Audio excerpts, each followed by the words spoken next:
Et maintenant, messieurs, dames, je vous propose de passer à l'interview. Bonjour Fabien Clavel. Pouvez-vous nous résumer votre roman Asynchrone ? Alors Asynchrone, c'est l'histoire d'une jeune fille qui rend visite à ses parents. Ses parents travaillent dans un accélérateur de particules et il y a un accident. Et donc ça se passait très très mal. Et au moment où elle se réveille à l'hôpital, elle commence petit à petit à se rendre compte que cet accident a eu un effet sur elle et que, comme l'indique le titre, elle a un rapport particulier avec le temps. Voilà, j'en dis pas plus, mais ce sera tout autour de ça, la découverte de son pouvoir. Vous abordez le thème du voyage dans le temps, ce qui est plutôt classique. Quelle originalité y avez-vous ajouté ? Alors, je ne sais pas si c'est complètement original, mais un des éléments que j'ai choisi, c'était de faire un peu comme dans la série Code Quantum, c'est-à-dire qu'elle remonte dans le temps, mais uniquement dans sa vie. C'est-à-dire elle ne dépasse pas, elle ne remonte pas dans l'histoire, etc. En tout cas dans ce roman-là. Peut-être qu'après, je pourrais lui faire d'autres choses si je réécris sur elle, mais en tout cas là-dedans, elle voyage dans sa vie et du coup, au lieu d'avoir une intrigue mondiale, c'est vraiment sur sa vie personnelle qu'elle va agir et pour l'aider à comprendre mieux des choses, ses relations avec les autres, voilà. Ça, c'est une des originalités. Et l'autre, c'était d'utiliser, au lieu d'avoir des temps qui se contredisent, etc., en fait, là, dans ma version du temps, tout se cumule. C'est-à-dire quand on fait un voyage dans le temps, si je voyage dans le temps et que je reviens à ce moment-là, il y a 5 minutes, il y aura 2 personnes comme moi. Si je le refais encore, on sera 3, puis 4, puis 5. Donc je voulais jouer sur cette accumulation qui me semblait rigolote. Comment vous êtes-vous retrouvé à publier aux éditions Lynx ? La présence de Charlotte Bousquet vous a-t-elle été importante ?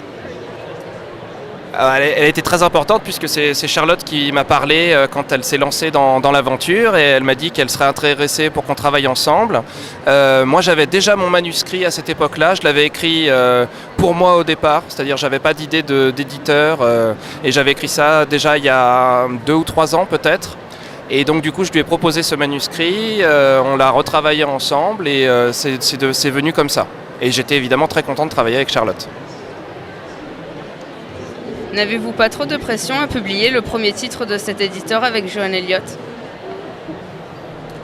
Alors avec Johan Elliott, on a une plaisanterie, c'est-à-dire que comme on a été beaucoup publié dans des mêmes collections et que certaines de ces collections ont disparu entre-temps, on s'est dit qu'on était des fossoyeurs de collections, donc du coup on a bien rigolé ensemble quand on a su qu'on faisait partie des premiers titres.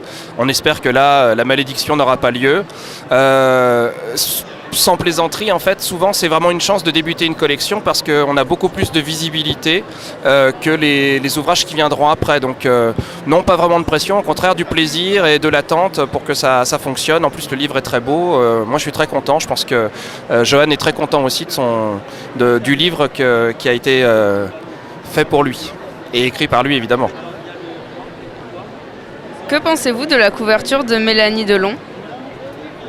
Alors pendant longtemps, je le disais, j'ai été très très jaloux de Charlotte Bousquet parce qu'elle avait des superbes couvertures de Mélanie Delon. C'est à travers les couvertures de Charlotte que j'ai découvert son travail. Et effectivement, je rêvais un peu d'un jour d'en bénéficier. Et du coup, je suis super content parce que, en plus là, j'ai vraiment eu l'occasion de voir l'évolution de son travail. C'est-à-dire on a l'impression comme ça qu'éventuellement qu'elle prend une photo, qu'elle va transformer derrière. En fait non, vraiment c'est du dessin où elle va rajouter petit à petit des détails. J'ai vu les ébauches au début et c'est bluffant, quoi. Et moi j'adore ces couvertures, elle arrive à donner de la vie à ses personnages. Non, je suis super content de cette couverture. Pourriez-vous nous parler de vos futures parutions ?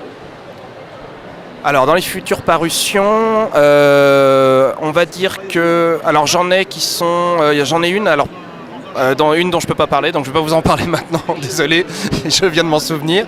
Je continue les aventures, là aussi un peu de voyage dans le temps, que j'avais initié avec Hugo chez Rajo. C'est la série d'Hugo qui voyage dans la mythologie, le mythoplaste. J'ai déjà écrit le tome 4 qui paraîtra, je crois, en septembre, le temps qu'on travaille là-dessus. Et ce sera sur les Argonautes.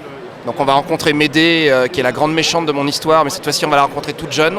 Donc comment est-elle devenue méchante ? On aura normalement la réponse. Et puis le dernier, c'est que je travaille aussi chez Rajo. Alors c'est en cours de signature, mais normalement c'est bien avancé. Je travaille sur une dystopie qui devrait sortir peut-être même un peu plus tôt. Donc je suis encore en train de travailler dessus, mais une dystopie sans doute en 2 volumes. qui est importante pour moi aussi, donc avec un monde de surveillance. En fait, on utilise des orphelins pour se surveiller les uns les autres et surveiller tout un pays. Donc dans une véritable dictature, mais tournée vraiment sur la vidéosurveillance. Et voilà, j'en suis assez content et j'ai hâte que ça sorte.